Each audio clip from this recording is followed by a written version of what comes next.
اس لیے ہمارے اسلام میں جبر نہیں، آپ سمجھا سکتے کسی کے ساتھ زبردستی نہیں کر سکتے، لا اکراہ فی الدین، کہ دین کے اندر کوئی جبر نہیں، کوئی زبردستی نہیں۔ اگر آپ کو مذہب اسلام سمجھ میں آ رہا ہے، مذہب اسلام آپ کو اچھا لگ رہا ہے، اور ہمارے یہاں پر قانون کے اندر بھی یہی لکھا ہوا ہے کہ اگر جس کو کوئی مذہب سمجھ میں آتا ہو تو اس کے لیے دروازے کھلے ہیں، وہ جو چاہے وہ بن سکتا ہے۔ ہمارے اسلام میں بھی جبر نہیں ہے اور سنویدھان میں بھی جبر نہیں ہے۔ تو ہم زبردستی کسی کو مسلمان بنانے کے، یعنی کہ جس طریقے سے مسلمانوں کو بدنام کیا جا رہا ہے کہ یہ مسلمان جو ہے لو جہاد کے نام پر، یا اسی طریقے سے بہت ساری ایسی باتیں پھیلائی جا رہی ہیں، تو بھائی اگر ہم کسی کو جبر کریں گے یا مسلمان بنانے کی کوشش کریں گے تو مسلمان ہو ہی نہیں سکتا، کیونکہ مسلمان آدمی جب بنے گا جب وہ اقرار باللسان تصدیق بالقلب، یعنی زبان سے بھی اقرار کرے کہ اللہ کے سوا کوئی معبود نہیں ہے، اور وہ جو بات زبان سے کہہ رہا ہے وہی بات دل سے نکلے۔ ہم زبان سے لا الہ الا اللہ کہلوا دیں گے لیکن دل اس کا اگر تسلیم نہیں کر رہا تو مسلمان نہیں ہے، اور اللہ کو ایسے مسلمانوں کی ضرورت بھی نہیں۔ یہ کیوں ہمارے ابراہیم علیہ السلام آگ میں جا رہے ہیں؟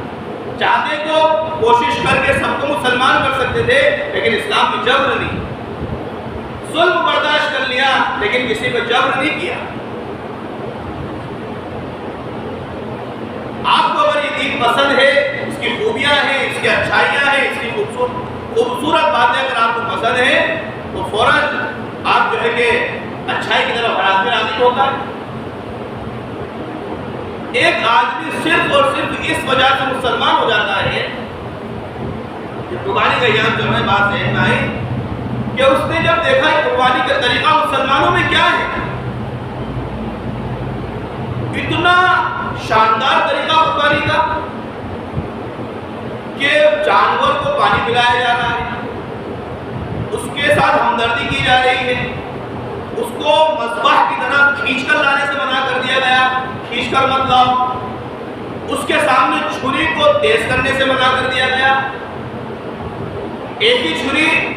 سے ذبح کرنا مکروہ ہے جس سے جانور کو تکلیف پہنچے،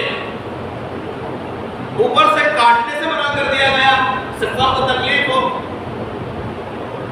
اس کو یعنی کہ ٹھنڈا ہونے کے بعد کھال کو اتارنے کا حکم دیا گیا۔ یہ سارے احکامات جب قربانی کے دیکھے گئے، اس آدمی نے کہا کہ جو مذہب کے اندر جانوروں کا اتنا احترام ہے، اس مذہب کی خصوصیت، اس کی